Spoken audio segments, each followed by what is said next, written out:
സെക്രട്ടേറിയറ്റിന് മുന്നിലെ സമരം വനിതാ CPO ഉദ്യോഗാർത്ഥികൾ ഇന്ന് അവസാനിപ്പിക്കും. റാങ്ക് ലിസ്റ്റ് കാലാവധി ഇന്ന് അവസാനിക്കുന്ന സാഹചര്യത്തിൽ സമരം തുടരുന്നതിൽ അർത്ഥമില്ലെന്ന് ഉദ്യോഗാർത്ഥികൾ പറഞ്ഞു. വൈകിട്ട് ഹാൾ ടിക്കറ്റ് കത്തിച്ചുള്ള പ്രതിഷേധത്തോടെയാണ് സമരം അവസാനിപ്പിക്കുന്നത്. നിയമനം ആവശ്യപ്പെട്ട് ഏപ്രിൽ 2-നാണ് വനിതാ സിവിൽ പോലീസ് റാങ്ക് ഹോൾഡേഴ്സ് സെക്രട്ടേറിയറ്റിന് മുന്നിൽ സമരം ആരംഭിച്ചത്. റാങ്ക് ലിസ്റ്റിന്റെ കാലാവധി ഇന്ന് അവസാനിക്കുന്ന സാഹചര്യത്തിൽ പ്രതീക്ഷ നഷ്ടപ്പെട്ടെന്നും പ്രതിസന്ധിയിലെന്നും ഉദ്യോഗാർത്ഥികൾ. ഞങ്ങളുടെ ആഗ്രഹങ്ങളൊക്കെ ഇന്നത്തോടുകൂടി കഴിഞ്ഞു. കാരണം അർഹതയില്ലാത്തവർ എന്നൊരു പോസ്റ്റ് ഞങ്ങൾക്ക് ഗവൺമെൻറ് തന്നു കഴിഞ്ഞു. സത്യത്തിൽ ഞങ്ങൾ അത്രയും തളർന്നു പോയി ഇപ്പോൾ ഓൾറെഡി.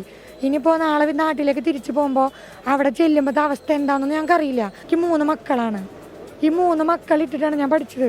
അപ്പോൾ അത് പറയുമ്പോൾ തന്നെ തൊണ്ടയിടറും, നല്ല സങ്കടം വരും. ലിസ്റ്റിലുള്ള മുഴുവൻ പേർക്കും നിയമനം നൽകുകയെന്നത് പ്രായോഗികമല്ലെന്നാണ് സർക്കാർ നിലപാട്.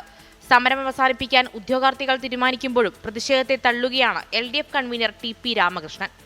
PSC ലിസ്റ്റിൽ പെട്ട എല്ലാവർക്കും ജോലി എന്ന ഒരു നില കേരളത്തിൽ ഒരു കാലത്ത് എടുക്കാൻ കഴിഞ്ഞിട്ടില്ല. ആ യാഥാർത്ഥ്യം നിൽക്കുന്ന സമയത്ത് സർക്കാരുമായി കൂടിയാലോചിച്ച് ചർച്ച നടത്തി പരിഹാരം കാണുന്ന പ്രശ്നങ്ങൾ ഇങ്ങനെയൊരു സമീപനത്തിലേക്ക് പോയി കഴിഞ്ഞാൽ എന്താ സർക്കാരിന് ചെയ്യാൻ കഴിയുക?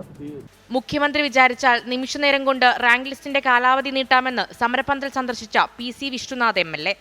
മനസാക്ഷിയുടെ അലിവ് ജനങ്ങൾക്കുണ്ടായതുകൊണ്ട് മാത്രം കാര്യമില്ല, ആ അലിവ് ഭരണകൂടത്തിനുണ്ടാകണം. ഞാൻ ഈ നിമിഷവും സർക്കാരിനോട് അഭ്യർത്ഥിക്കുവാനേ ഈ അവസരം വിനിയോഗിക്കുന്നുള്ളൂ. കാരണം മുഖ്യമന്ത്രിക്ക് കഴിഞ്ഞ റാങ്ക് ലിസ്റ്റിൽ ചെയ്തതുപോലെ ജൂൺ വരെയുള്ള ആൻറ്റിസിപ്പേറ്ററി വേക്കൻസി അദ്ദേഹത്തിന് 1 മിനിറ്റ് കൊണ്ട് ഒരു തീരുമാനമെടുത്ത് ആ ആൻറ്റിസിപ്പേറ്ററി വേക്കൻസി ഇവർക്ക് കൊടുക്കാൻ തീരുമാനിച്ചാൽ ഈ സമരം ചെയ്ത ബഹുഭൂരിപക്ഷം ഉദ്യോഗാർത്ഥികൾക്കും അതിൻ്റെ പ്രയോജനം കിട്ടും. 964 പേർ ഉൾപ്പെട്ട റാങ്ക് ലിസ്റ്റിലെ 70% പേർക്കെങ്കിലും നിയമനം നൽകണമെന്നാവശ്യപ്പെട്ടാണ് കഴിഞ്ഞ 18 ദിവസമായി ഉദ്യോഗാർത്ഥികൾ സെക്രട്ടേറിയറ്റിന് മുന്നിൽ സമരം ചെയ്യുന്നത്. 24 തിരുവനന്തപുരം.